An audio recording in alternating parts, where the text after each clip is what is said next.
I've been thinking about our next big project. What if we tried something totally new? That sounds exciting. Maybe we can incorporate some live elements this time.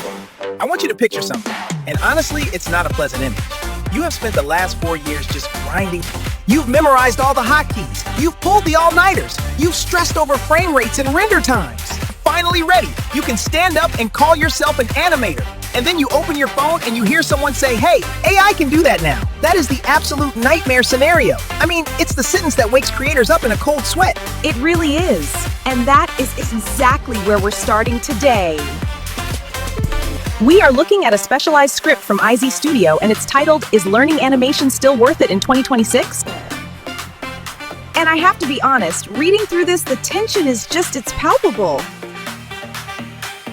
Existential crisis put on paper. It absolutely is.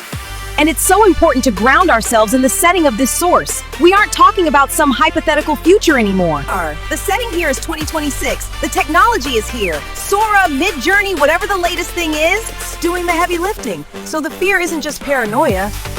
It's based on reality. But the mission of this deep dive is to figure out if we should just pack it up and go home. Right. We need to analyze whether pursuing animation is a waste of time or if it's a massive opportunity in disguise. Okay. Right, and before we even get into the opportunity part, we have to talk about who this message is actually for. Well, yeah, because IZ Studio, they're not just talking to some generic global audience. No, not at all. Yeah, they're speaking specifically to beginners, to creators. Most importantly, to Nigerians and Africans in tech, which is such a crucial distinction. Because when we talk about is it worth it? The cost part of that equation is wildly different depending on where you are in the world. Exactly. And that adds a whole layer of complexity we are going to have to unpack. Because when you talk about the resources required in that specific geographic context, the stakes are just so much higher. It's not just about time, it's about, survival resources. So for everyone listening, whether you're an animator or writer, or just someone worried a robot is coming for your paycheck, buckle up. We're going to look at the truth. The source promises the good, the bad, and the uncomfortable.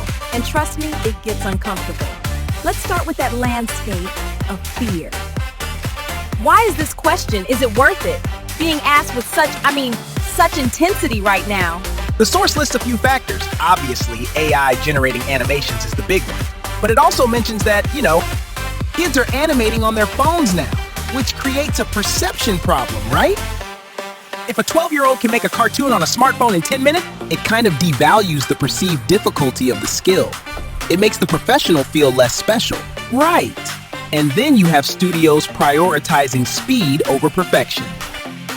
But feels like the market is just screaming, we don't need artists, we need content machines. That is definitely the global sentiment. But I want to pause here because what I found most compelling about this source purpose is how it anchors that general anxiety in the specific African context. It's one thing to talk about AI taking jobs in San Francisco, but when you ask a creator in Nigeria if they're worried, the calculation is fundamentally different because of the barriers to entry, because of the literal cost of existence. The source explicitly lists the hurdles. Data is expensive. Power is unstable. Let's just linger on that for a second, because I think people outside that context might not fully grasp the weight of it. We're not just talking about a slow internet connection here.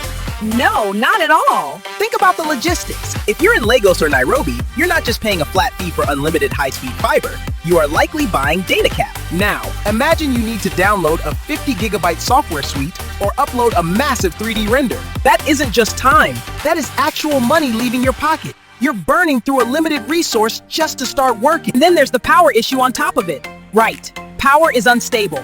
Imagine you're in the middle of a complex render. You've been working on it for 6 hours and suddenly the power cuts. The grid goes down. Maybe your generator kicks in. Maybe it doesn't.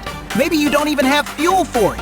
If that machine shuts off, you've lost more than just time. You've lost the money you spent on electricity, the data you use, the emotional energy.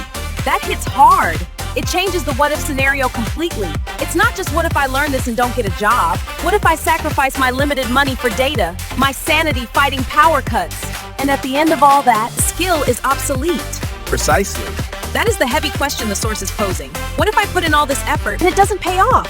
It frames animation not as a hobby, but as this high-stakes investment of really scarce resources. And honestly, looking at it that way, I'd be terrified. The source validates that fear, doesn't it? It says the fear is real. Yes, it absolutely acknowledges that the anxiety is logical. But, and this is the big pivot in the source, it says fear is real.